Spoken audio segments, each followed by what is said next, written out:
ਦੋਸਤੋ ਵੇਲੇ ਦੀ ਗੱਲ 'ਚ ਤੁਹਾਡਾ ਬਹੁਤ-ਬਹੁਤ ਸਵਾਗਤ ਹੈ। ਮੈਂ ਤੁਹਾਡਾ ਮੇਜ਼ਬਾਨ ਨਰਿੰਦਰ ਸਿੰਘ। ਕਿਸਾਨ ਸੜਕਾਂ 'ਤੇ ਨੇ, ਉਹਨਾਂ ਨੂੰ ਡਰ ਹੈ ਕਿ ਉਹਨਾਂ ਦੀਆਂ ਜ਼ਮੀਨਾਂ ਹੜੱਪੀਆਂ ਜਾਣਗੀਆਂ ਅਤੇ ਸਰਕਾਰ ਇਸ ਵੱਲੋਂ ਇਨਕਾਰ ਕੀਤਾ ਜਾ ਰਿਹਾ। ਪਰ ਇਸ ਦਾ ਇੱਕ ਜਿਉਂਦੀ ਜਾਗਦੀ ਮਿਸਾਲ ਪਿਛਲੇ ਦਿਨਾਂ 'ਚ ਹਰਿਆਣਾ 'ਚ ਮਿਲੀ ਹੈ, ਜਦੋਂ ਉਸਨੇ ਜ਼ਮੀਨ ਐਕਵਾਇਰ ਕਾਨੂੰਨ ਪਾਸ ਕਰਤਾ। ਇਹ ਮਸਲਾ ਅਤੇ ਇਹਦੇ ਨਾਲ ਸੰਬੰਧਿਤ ਕਈ ਹੋਰ ਮਸਲਿਆਂ 'ਤੇ ਅਸੀਂ ਗੱਲਬਾਤ ਕਰਾਂਗੇ। ਉੱਘੇ ਪੱਤਰਕਾਰ ਸਰਦਾਰ ਹਮੀਰ ਸਿੰਘ ਜੀ। ਹਮੀਰ ਜੀ, ਤੁਹਾਡਾ ਸਵਾਗਤ ਹੈ ਜੀ। ਸ਼ੁਕਰੀਆ। ਹੁਣ ਸਾਨੂੰ ਪਹਿਲਾਂ ਇਹ ਦੱਸੋ ਵੀ ਇਹ ਜਿਹੜਾ ਜ਼ਮੀਨ ਐਕਵਾਇਰ ਹਰਿਆਣੇ ਨੇ ਕੀਤਾ, ਬਹੁਤ ਘੱਟ ਲੋਕਾਂ ਤੱਕ ਪਹੁੰਚੀ ਹੈ ਗੱਲ ਇਹ, ਜੇ ਇਹਦਾ ਬਹੁਤਾ ਪ੍ਰਚਾਰ ਨਹੀਂ ਹੋਇਆ ਜਿੰਨਾ ਹੋਣਾ ਚਾਹੀਦਾ ਸੀ। ਇਹ ਕੀ ਹੈ ਸਾਰਾ ਮਸਲਾ? ਅਸਲ 'ਚ ਮਸਲਾ ਇਹ ਹੈ ਕਿ ਜੇਕਰ ਕਿਉਂਕਿ ਸਰਕਾਰਾਂ ਨੇ ਜ਼ਮੀਨਾਂ ਲੈਣੀਆਂ ਹੁੰਦੀਆਂ ਨੇ ਆਪਣੇ ਇਨਫਰਾਸਟਰਕਚਰ ਲਈ, ਪ੍ਰਾਈਵੇਟ ਲੋਕਾਂ ਨੇ ਵੀ ਜ਼ਮੀਨਾਂ ਲੈਣੀਆਂ ਨੇ ਫੈਕਟਰੀਆਂ ਲਈ ਅਤੇ ਵੱਖ-ਵੱਖ ਤਰੀਕੇ ਦਾ। ਸਾਡੇ ਬੜਾ ਲੰਮਾ ਸਮਾਂ ਤਾਂ ਅੰਗਰੇਜ਼ਾਂ ਦਾ ਹੀ ਕਾਨੂੰਨ ਚੱਲਦਾ, 1894 ਤੋਂ ਦਾ ਕਾਨੂੰਨ ਸੀ ਇਹ ਜ਼ਮੀਨ ਅਕਵਾਇਰ ਕਰਨ ਵਾਲਾ, ਔਰ ਅਸੀਂ 2013 'ਚ ਆ ਕੇ ਬਦਲਿਆ ਉਹਨੂੰ, ਉਹ ਵੀ ਬੜਾ ਵੱਡਾ ਉਸ ਲੈਵਲ 'ਤੇ। ਪਰ ਉਹ 2013 ਦਾ ਕਾਨੂੰਨ ਇੱਕ ਥੋੜ੍ਹਾ ਜਿਹਾ ਲੋਕ ਪੱਖੀ ਜਾਂ ਆਮ ਲੋਕਾਂ ਦੇ ਪੱਖ ਦੇ ਵਿੱਚ ਬਣ ਗਿਆ ਕਿਸੇ ਨਾ ਕਿਸੇ ਰੂਪ 'ਚ।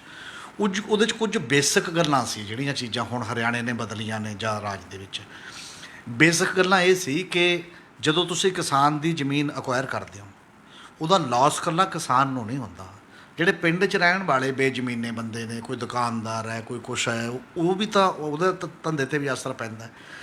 ਤਾਂ ਉਹਦੇ ਲਈ ਉਹਦੇ 'ਚ ਇੱਕ ਕਲਾਜ਼ ਸੀਗੀ ਕਿ ਸੋਸ਼ਲ ਇੰਪੈਕਟ ਅਸੈਸਮੈਂਟ ਕਰਾਈ ਜਾਏਗੀ, ਸਮਾਜਿਕ ਕੀ ਪ੍ਰਭਾਵ ਪੈਂਦਾ, ਉਹਨਾਂ ਬੰਦਿਆਂ ਨੂੰ ਵੀ ਮੁਆਵਜ਼ਾ ਦਿੱਤਾ ਜਾਏਗਾ ਕਿ ਉਹਨਾਂ ਦੀ ਅਰਥ ਵਿਵਸਥਾ 'ਤੇ ਕੀ ਅਸਰ ਪੈਂਦਾ। ਇੱਕ ਤਾਂ ਇਹ ਜੋੜੀ ਗਈ ਗੱਲ, ਜਿਹਦੇ 'ਚ ਮਤਲਬ ਜ਼ਮੀਨ ਦਾ ਸੰਬੰਧ ਟੋਟਲ ਪਿੰਡ ਅਤੇ ਟੋਟਲ ਸੁਸਾਇਟੀ ਨਾਲ ਜੋੜਤਾ, ਇਕੱਲੇ ਓਨਰ ਨਾਲ ਨਹੀਂ, ਮਾਲਕ ਨਾਲ ਨਹੀਂ। ਦੂਜੀ ਗੱਲ ਉਹਦੇ 'ਚ ਇਹ ਜੋੜ ਦਿੱਤੀ ਗਈ ਕਿ ਜੇ ਤਾਂ ਸਰਕਾਰੀ ਲਈ ਜ਼ਮੀਨ ਲੈਣੀ ਹੈ ਕਿਸੇ ਨੇ, ਟੋਟਲ ਮਤਲਬ ਕੋਈ ਰੇਲਵੇ ਲਾਈਨ, ਕੋਈ ਸੜਕ, ਉਹਦੇ ਲਈ ਤਾਂ ਠੀਕ ਹੈ, ਤੁਸੀਂ ਲੈ ਸਕਦੇ ਹੋ।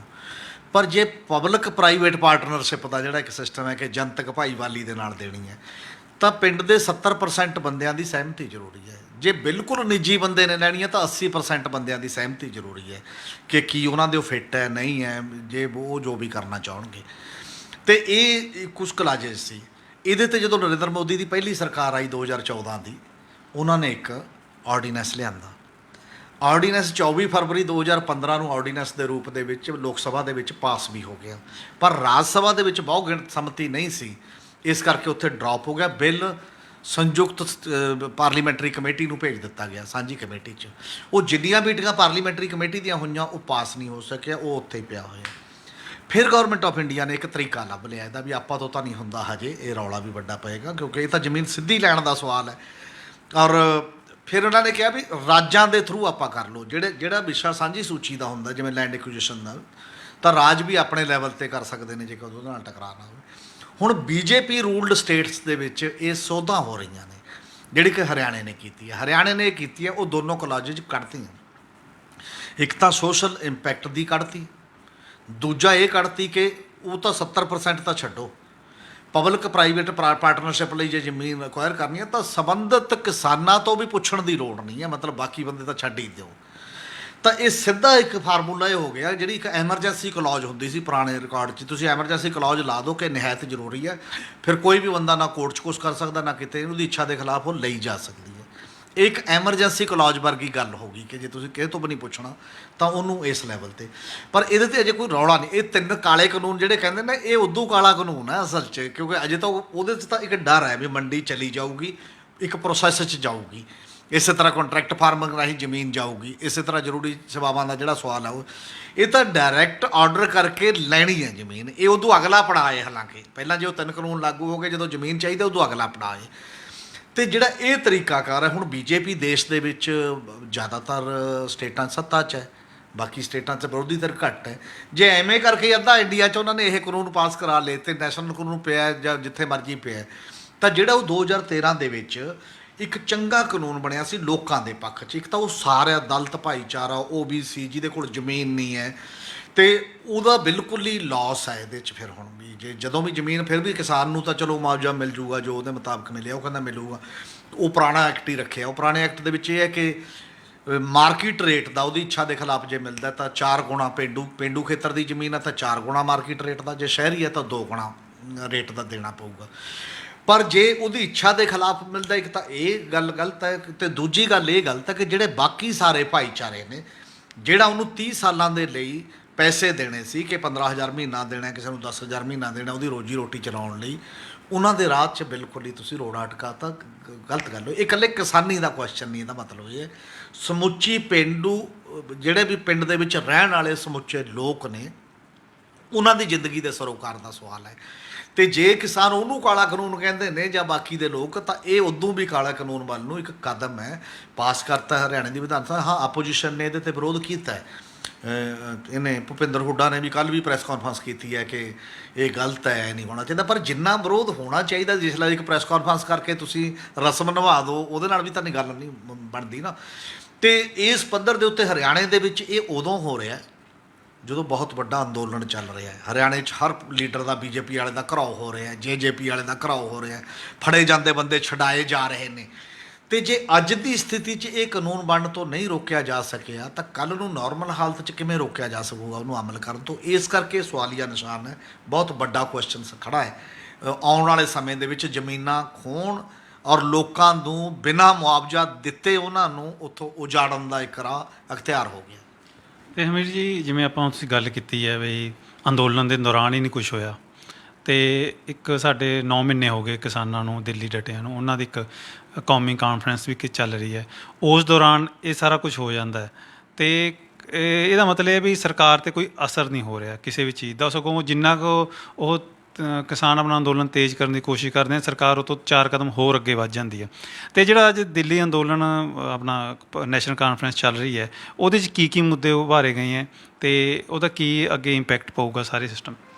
ਹਾਂ, ਇਹ ਹੁਣ 9 ਮਹੀਨੇ ਤੇ 2 ਦਿਨ ਦੀ ਉਹਨਾਂ ਨੇ ਇੱਕ ਕਨਵੈਨਸ਼ਨ ਰੱਖੀ ਸੀ, ਤਾਂ ਕਿ ਪੂਰੇ ਦੇਸ਼ ਭਰ 'ਚੋਂ ਲਗਭਗ ਕਿਹਾ ਜਾ ਰਿਹਾ ਸੀ ਕਿ 1500 ਡੈਲੀਗੇਟ ਜਿਹੜੇ ਲੀਡਰ ਵੱਖ-ਵੱਖ ਜਥੇਬੰਦੀਆਂ ਦੇ, ਨਾ ਕੇਵਲ ਇਕੱਲੀਆਂ ਕਿਸਾਨ ਜਥੇਬੰਦੀਆਂ, ਹੋਰਾਂ ਜਿਹੜੀਆਂ ਸਮਾਜ ਦੀਆਂ ਜਥੇਬੰਦੀਆਂ ਜਿਹੜੀਆਂ ਲੜ ਰਹੀਆਂ ਨੇ, ਉਹਨਾਂ ਨੂੰ ਵੀ ਬੋਲਣ ਦਾ ਮੌਕਾ ਮਿਲਿਆ। ਕੱਲ੍ਹ ਵੀ ਮਿਲਿਆ, ਅੱਜ ਵੀ ਮਿਲਿਆ, ਕਿ ਇਹ ਅੰਦੋਲਨ ਜਿਹੜਾ ਹੁਣ ਚੱਲ ਰਿਹਾ ਹੈ, ਇਹਦਾ ਪ੍ਰਭਾਵ ਕੀ ਹੈ, ਇਹਨੂੰ ਹੋਰ ਬਿਹਤਰ ਕਿਵੇਂ ਬਣਾਇਆ ਜਾ ਸਕਦਾ ਹੈ, ਜਾਂ ਗੌਰਮੈਂਟ ਨੂੰ ਕਿਹੜੇ ਤਰੀਕਿਆਂ ਦੇ ਨਾਲ ਇਹ ਮਨਾਉਣ ਦੇ ਲਈ ਮਜਬੂਰ ਕੀਤਾ ਜਾ ਸਕਦਾ। ਉਹ ਸਾਰਾ ਇੱਕ ਸਿਸਟਮ ਹੋਇਆ। ਉਹਦੇ 'ਚ ਇੱਕ ਤਾਂ ਜਨਰਲੀ ਜਿਹੜੇ ਕੁਛ ਅਰਥ ਸ਼ਾਸਤਰੀਆਂ ਨੂੰ ਬੁਲਾਇਆ, ਕੁਛ ਹੋਰਾਂ ਲੋਕਾਂ, ਉਹਨਾਂ ਨੇ ਹੋਰ ਵਿਆਖਿਆ ਕੀਤੀ ਹੈ ਉਹ ਸਾਰੇ ਮਾਮਲਿਆਂ ਦੀ। ਦੂਜਾ ਇਹ ਫੈਸਲਾ ਕੀਤਾ ਕਿ ਜਿਹੜਾ ਸੰਯੁਕਤ ਮੋਰਚੇ ਨੇ ਇਹ ਸਟੈਂਡ ਲਿਆ ਕਿ ਵੋਟਾਂ ਤੋਂ ਹੀ ਚੱਲਦਾ ਸਾਰਾ ਕੁਛ। ਜਿਹੜਾ ਯੂਪੀ ਦੀ ਪਹਿਲੀ ਵੱਡੀ 5 ਸਤੰਬਰ ਦੀ ਰੈਲੀ ਕਰਨ ਜਾ ਰਹੇ ਨੇ, ਪੂਰੀ ਆਲ ਇੰਡੀਆ ਲੈਵਲ ਦੀ ਮਹਾਪੰਚਾਇਤ, ਕਿਹਾ ਜਾ ਰਿਹਾ ਕਿ ਉਹ ਮਹਾਪੰਚਾਇਤ ਮਤਲਬ ਦਾਅਵਾ ਹੈ ਉਹਨਾਂ ਕਿਸਾਨਾਂ ਨੇ, ਜਥੇਬੰਦੀਆਂ ਨੇ ਕੀਤਾ ਕਿ ਦੇਸ਼ ਦੇ ਵਿੱਚ ਅੱਜ ਤੱਕ ਦੀ ਹੋਈਆਂ ਸਭ ਤੋਂ ਵੱਡੀ ਰੈਲੀ ਇਹ ਹੋਣੀ ਚਾਹੀਦੀ ਹੈ, ਹੋਊਗੀ। ਇਸ ਅੰਦੋਲਨ ਦੇ ਰਾਹੀਂ ਸਾਰੇ ਦੇਸ਼ ਦੇ ਵਿੱਚੋਂ ਬੰਦੇ ਆਉਣਗੇ। ਅਤੇ ਉਹਦੇ ਤੋਂ ਵੱਧ ਫਿਰ ਰੱਖਿਆ ਚਾਹੇ ਇੱਕ ਗੱਲ ਚੱਲ ਰਹੀ ਆ, ਉਹ ਕਨਫਰਮੇਸ਼ਨ ਹੋਇਆ ਕਿ 25 ਸਤੰਬਰ ਭਾਰਤ ਬੰਦ ਦੇ ਸੱਦੇ ਦਾ ਜਿਹੜਾ ਸਵਾਲ, ਕਿ ਭਾਰਤ 'ਚ ਕਿੰਨੇ ਲੋਕ ਹੋਰ ਅੰਦੋਲਨ ਤੋਂ ਬਾਅਦ ਅੰਦਾਜ਼ਾ ਲਾਉਣ ਲਈ, ਜਿਵੇਂ ਪਹਿਲਾਂ ਵੀ 1-2 ਵਾਰ ਬੰਦ ਦਾ ਸੱਦਾ ਦਿੱਤਾ ਗਿਆ, ਕਿ ਕਿੰਨਾ ਇੰਪੈਕਟ ਹੈ ਇਸ ਅੰਦੋਲਨ ਦਾ, ਇੱਕ ਇੰਪੈਕਟ ਦੇਸ਼ ਪੱਧਰੀ ਕ੍ਰੀਏਟ ਕਰਨ ਦਾ ਜਿਹੜਾ ਸਵਾਲ ਹੈ। ਅਤੇ ਉਦੋਂ ਬਾਅਦ ਦੇ ਅਗਲੇ ਸਟੈਪ ਫਿਰ ਉਸ ਹੌਲੀ ਹੌਲੀ ਜਿਹੜਾ ਮੋਰਚਾ ਜਿਸ ਤਰੀਕੇ ਦੇ ਨਾਲ ਲਏਗਾ ਉਹਦੇ ਨਾਲ ਜੁੜਨ ਦੀ ਗੱਲ ਹੈ। ਅਤੇ ਇਸੇ ਲਈ ਜਿਹੜੇ ਅੰਦੋਲਨ ਚੱਲ ਰਹੇ ਆ, ਜਿਵੇਂ ਇਹਦਾ ਇੰਪੈਕਟ ਨਹੀਂ ਆਪਾਂ ਕਹਿੰਦੇ ਹਾਂ, ਇੰਪੈਕਟ ਤਾਂ ਦਿਖਾਈ ਦੇ ਰਿਹਾ ਉਹਨਾਂ ਨੂੰ।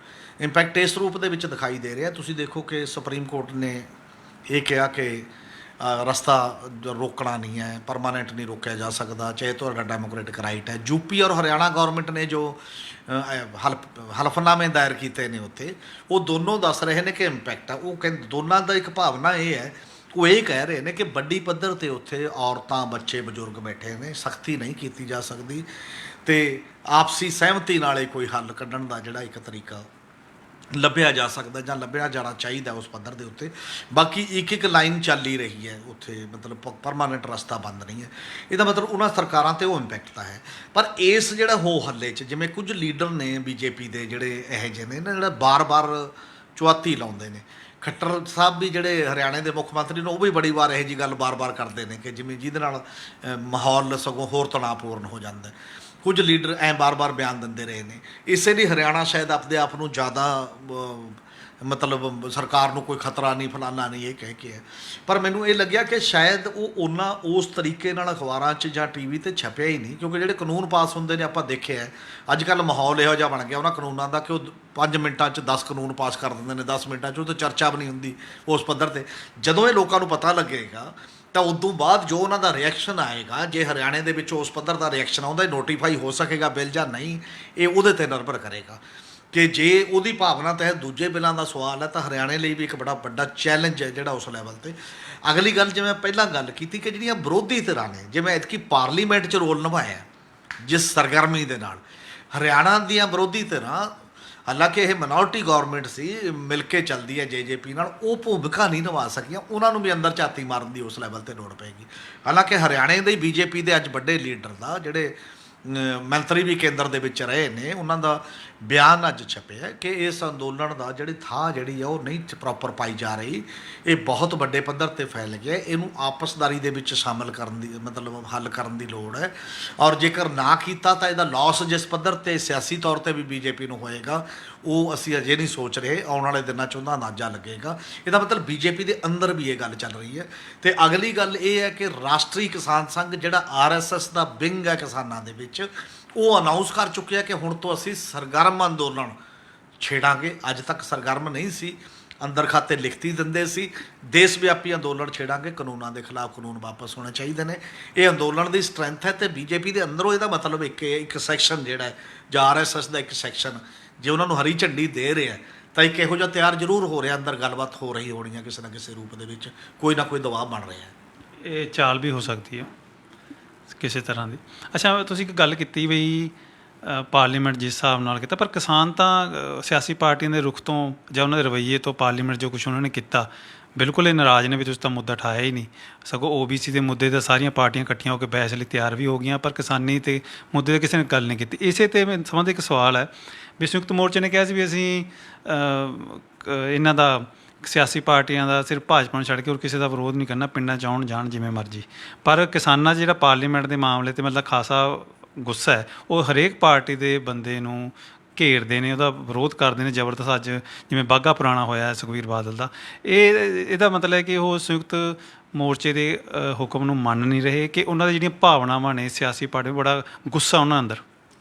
ਹਾਂ ਦੇਖੋ, ਇੱਕ ਗੱਲ ਤਾਂ ਕਿਸਾਨਾਂ 'ਚ ਜਾਂ ਆਮ ਲੋਕਾਂ 'ਚ ਸਾਰਿਆਂ ਨੂੰ ਹੀ ਪਤਾ ਹੈ, ਉਹ ਨਾਰਮਲੀ ਸਾਰੀਆਂ ਪਾਰਟੀਆਂ ਤੋਂ ਨਿਰਾਸ਼ ਨੇ। ਹਰੇਕ ਨੂੰ ਵੋਟ ਪਾ ਕੇ ਦੇਖ ਲਈ, ਹਰੇਕ ਨੇ ਲੋਕਾਂ ਨਾਲ ਜੋ ਕੀਤਾ 70 ਸਾਲ 75 ਸਾਲ ਤੋਂ ਜੋ ਹੁਣ 75 ਸਾਲ ਆਜ਼ਾਦੀ ਤੱਕ ਗਿਆ, ਸਾਰੇ ਲੋਕ, ਬਹੁਤੇ ਲੋਕ ਕਾਫੀ ਇਹ ਵੀ ਕਹਿਣ ਲੱਗੇ ਵੀ ਤੂੰ ਤਾਂ ਅੰਗਰੇਜ਼ ਚੰਗੇ ਸੀ, ਜੇਕਰ ਆਹੀ ਚੀਜ਼ ਹੋਣੀ ਸੀ, ਜੇ ਉਹ ਕਰਪਸ਼ਨ ਦਾ ਲੈਵਲ, ਇੰਪਲਾਇਮੈਂਟ ਨਾ ਮਿਲਣਾ, ਬੜੇ ਇਸ਼ੂ ਨੇ, ਉਹ ਤਾਂ ਸਭ ਦੇ ਸਾਹਮਣੇ ਪਤਾ ਹੈ। ਪਰ ਸੰਯੁਕਤ ਕਿਸਾਨ ਮੋਰਚਾ ਇੱਕ ਕੂਟਨੀਤੀ ਦੇ ਐਂਗਲ ਤੋਂ ਚੱਲ ਰਿਹਾ, ਰਣਨੀਤਿਕ ਐਂਗਲ ਤੋਂ। ਉਹ ਕਹਿੰਦਾ ਵੀ ਇਕੱਠਾ ਹੀ ਸਾਰਿਆਂ ਦੇ ਖਿਲਾਫ ਮੋਰਚਾ ਜਿਹੜਾ ਖੋਲ੍ਹਣਾ ਉਹ ਨਹੀਂ ਠੀਕ ਹੁੰਦਾ, ਚਾਹੇ ਉਹ ਅਪਰੋਚ ਦੇ ਤੌਰ 'ਤੇ ਬਹੁਤਾ ਫਰਕ ਨਹੀਂ ਹੈ ਬਾਕੀ ਪਾਰਟੀਆਂ ਦੇ ਵਿੱਚ ਵੀ। ਪਰ ਜਿਵੇਂ ਕਹਿੰਦੇ ਹੁੰਦਾ ਕਿ ਜਦੋਂ ਲੜਾਈ ਹੋ ਰਹੀ ਹੁੰਦੀ ਹੈ ਤਾਂ ਸਾਹਮਣੇ ਵਾਲੇ ਦੀ ਤਾਕਤ ਕਿਵੇਂ ਕਮਜ਼ੋਰ ਕਰਨੀ ਹੈ, ਸਭ ਨੂੰ ਇੱਕੋ ਰੱਸੇ ਨਾਲ ਖੜਾਓ, ਉਹਨਾਂ ਤੋਂ ਉਹਨਾਂ ਕੁ ਮਜਬੂਰ ਕਰਕੇ ਹੀ ਸਹੀ ਹੋ, ਆਪਣੇ ਪਾਲੇ 'ਚ ਖੜੇ ਕਰੋ ਤਾਂ ਕਿ ਦੂਜੇ 'ਤੇ ਅਟੈਕ ਹੋ ਜਾਵੇ। ਪਰ ਕਾਮਨ ਬੰਦਾ ਇਹੋ ਜਿਹੀ ਕੂਟਨੀਤੀ ਨੂੰ ਨਹੀਂ ਨਾ ਸਮਝਦਾ, ਉਹਨੂੰ ਤਾਂ ਸਿੱਧਾ ਪਤਾ ਹੈ ਉਹਦੇ ਨਾਲ ਜੋ ਵਾਹ ਪੈਂਦਾ ਕਿ ਜੀ ਆਹ ਚੀਜ਼ ਹੈ। ਅਗਲੀ ਗੱਲ, ਇਸ ਮੋਰਚੇ ਦੀ ਜਿਹੜੀ ਇੱਕ ਪੂਰੀ ਵਿਰਾਸਤ ਰਹੀ ਹੈ 9 ਮਹੀਨਿਆਂ ਦਾ, ਜੇ ਆਪਾਂ ਗੱਲ ਦੱਸੀਏ, ਅਜੇ ਵੀ ਇਸ ਮੋਰਚੇ 'ਚ ਜਿਹੜਾ ਜਨਤਕ ਸੈਂਟੀਮੈਂਟ ਹੈ, ਜਜ਼ਬਾਤ ਨੇ, ਉਹ ਕਈ ਵਾਰ ਜਥੇਬੰਦੀਆਂ ਦੇ ਫੈਸਲਿਆਂ ਤੋਂ ਅਬੱਬ ਹੁੰਦੇ ਨੇ, ਉੱਪਰ ਹੁੰਦੇ ਨੇ, ਮਤਲਬ ਉਹ ਆਪਣੇ ਢੰਗ ਨਾਲ ਵੀ ਮੋਰਚਾ ਸ਼ੇਪ ਲੈਂਦਾ ਗਿਆ। ਜਿਵੇਂ ਤੁਸੀਂ ਦੇਖੋ ਕਿ ਦਿੱਲੀ ਵੀ ਜਿਹੜੇ ਗਏ, ਦਿੱਲੀ ਕਿਸਾਨ ਜਥੇਬੰਦੀਆਂ ਦਾ ਫੈਸਲਾ ਨਹੀਂ ਸੀਗਾ ਕਿ ਆਪਾਂ ਦਿੱਲੀ ਜਾਣਾ, ਮਤਲਬ ਐ ਤੋੜ ਕੇ ਜਾਣਾ। ਦਿੱਲੀ ਚਲੋ ਦਾ ਸੱਦਾ ਤਾਂ ਸੀ, ਪਰ ਉਹਨਾਂ ਦਾ ਸੱਦਾ ਸੀ ਜਿੱਥੇ ਰੋਕਿਆ ਆਪਾਂ ਬੈਠ ਜਾਾਂਗੇ, ਆਪਾਂ ਉੱਥੇ ਧਰਨਾ ਸ਼ੁਰੂ ਕਰ ਲਾਂਗੇ। ਅਤੇ ਮੌਬ ਹੋਈ ਇਕੱਠੀ, ਅਤੇ ਜਾ ਕੇ ਉੱਥੇ ਬਹਿ ਗਏ, ਅਤੇ ਸਾਰੀਆਂ ਜਥੇਬੰਦੀਆਂ ਨੇ ਫੈਸਲਾ ਕੀਤਾ ਵੀ ਹੁਣ ਆਪਾਂ ਨੂੰ ਜਾਣਾ ਚਾਹੀਦਾ, ਅਤੇ ਉੱਥੇ ਆਪਾਂ ਕੰਟਰੋਲ ਕਰੀਏ ਕਿਸੇ ਨਾ ਕਿਸੇ ਰੂਪ ਦੇ ਵਿੱਚ। ਉਹਦੇ ਤੋਂ ਬਿਨਾਂ ਫਿਰ ਬਾਕੀ ਦੇ ਕਿੰਨੇ ਹੀ ਫੈਸਲੇ ਵਾਰ-ਵਾਰ ਹੁੰਦੇ ਨੇ ਜਿੱਤੇ ਜਿਹੜੀ ਜਨਤਾ, ਔਰ ਕਿਸੇ ਹੱਦ ਤੱਕ ਇਹਦੇ ਹਾਂ ਪੱਖੀ ਗੱਲਾਂ ਵੀ ਨੇ, ਕਿਸੇ ਪੱਖੀ ਕਦੇ ਕਦੇ ਨਾ ਪੱਖੀ ਵੀ ਹੈ। ਜਦੋਂ ਅਨਕੰਟਰੋਲਡ ਹੋ ਜਾਂਦੀ ਹੈ ਭੀੜ, ਜਿਵੇਂ 26 ਜਨਵਰੀ ਨੂੰ ਹੋ ਗਈ, ਉਹਦਾ ਲਾਸ ਵੀ ਹੋਇਆ, ਨੁਕਸਾਨ ਵੀ ਹੋਇਆ। ਔਰ ਕਿਤੇ ਕਿਤੇ ਉਹ ਇਹਦਾ ਫਾਇਦਾ ਵੀ ਇੱਕ ਹੈ ਕਿ ਇਹਨੇ ਜਿਹੜੀਆਂ ਜਥੇਬੰਦੀਆਂ ਉਹਨੂੰ ਇਕੱਠਾ ਵੀ ਰੱਖਣ 'ਚ ਰੋਲ ਪਲੇ ਕੀਤਾ ਹੋਇਆ। ਜਦੋਂ ਇਹ ਸੈਂਟੀਮੈਂਟ ਹੈ ਕਿ ਇੱਕ ਬੰਦਾ ਨਿਕਲਣ ਦੀ ਟਰਾਈ ਕਰਦਾ, ਤੁਸੀਂ ਦੇਖੋ ਚਡੂਨੀ ਸਾਹਿਬ ਨੇ ਆਪਣਾ ਇੱਕ ਰੱਥ ਦਪਾਇਆ ਸੀ, ਅਤੇ ਉਹ ਲੋਕਾਂ ਦਾ ਸੈਂਟੀਮੈਂਟ 'ਚ ਮੁੜ ਕੇ ਉੱਥੇ ਚਲੇ ਗਏ ਵੀ ਨਹੀਂ, ਜਿਹੜਾ ਵੀ ਨਿਕਲੂਗਾ ਚਾਹੇ ਉਹ ਵੱਡਾ ਚਾਹੇ ਛੋਟਾ ਹੈ, ਉਹਨੂੰ ਅਸੀਂ ਨਹੀਂ, ਇਹ ਮੋਰਚਾ ਇਕੱਠਾ ਦੇਖਣਾ ਚਾਹੁੰਦੇ ਹਾਂ, ਅਸੀਂ ਉਹਦੇ ਖਿਲਾਫ ਹੋ ਜਾਵਾਂਗੇ ਜਿਹੜਾ ਵੀ ਆਇਆ। ਇਹ ਦਬਾਅ ਵੀ ਹੈ ਲੀਡਰਾਂ 'ਤੇ, ਅਤੇ ਇਹ ਸ਼ਾਇਦ ਇੱਕ ਨਵੇਂ ਕਿਸਮ ਦਾ ਅੰਦੋਲਨ ਹੈ ਜਿਹੜਾ ਨਾ ਟੋਟਲ ਲੀਡਰ ਦੇ ਕੰਟਰੋਲ 'ਚ ਹੈ, ਨਾ ਟੋਟਲ ਜਨਤਾ ਆਪ ਮੁਹਾਰੇ ਕਰ ਰਹੀ ਹੈ, ਇੱਕ ਬੈਲੈਂਸ ਜਾਂ ਆਪਸਦਾਰੀ 'ਚ ਬਣਿਆ ਹੋਇਆ। ਹਾਂ, ਇਹ ਜ਼ਰੂਰ ਫਰਕ ਉਹ ਕਰ ਰਹੇ ਨੇ ਕਿ ਬੀਜੇਪੀ ਨੂੰ ਤਾਂ ਮੀਟਿੰਗ ਹੀ ਨਹੀਂ ਕਰਨ ਦੇਣੀ। ਇਹਨਾਂ ਨੂੰ ਉਹ ਇਹ ਕਹਿ ਰਹੇ ਨੇ, ਅਕਾਲੀਆਂ ਨੂੰ ਜਾਂ ਬਾਕੀਆਂ ਨੂੰ, ਕਿ ਤੁਸੀਂ ਖੜ ਕੇ ਸਵਾਲਾਂ ਦੇ ਜਵਾਬ ਦਿਓ। ਜੇ ਜਵਾਬ ਨਹੀਂ ਦਿੰਦੇ ਤਾਂ ਤੁਹਾਡਾ ਫੰਕਸ਼ਨ ਨਹੀਂ ਹੋਣ ਦਿੰਦੇ ਅਸੀਂ, ਜਵਾਬ ਦਿਓ। ਪਿਛਲੇ ਦਿਨਾਂ 'ਚ ਜਿਹੜਾ ਗੁਰੂ ਹਰਸਹਾਏ ਦਾ ਕਾਫੀ ਚੱਲਿਆ, ਸੁਖਬੀਰ ਬਾਦਲ ਨੇ ਖੜ ਕੇ ਬਿਆਨ ਔਰ ਮੈਨੂੰ ਤਾਂ ਲੱਗਦਾ ਉਹ ਚੰਗੇ ਸਲੀਕੇ ਨਾਲ ਹੋਏ, ਉਹ ਕਿਸੇ ਦੇ ਕੱਪੜੇ ਨਹੀਂ ਪਾੜੇ, ਕੋਈ ਮੌਬ ਨਹੀਂ, ਕੋਈ ਉਸ ਲੈਵਲ ਦੇ ਨਹੀਂ।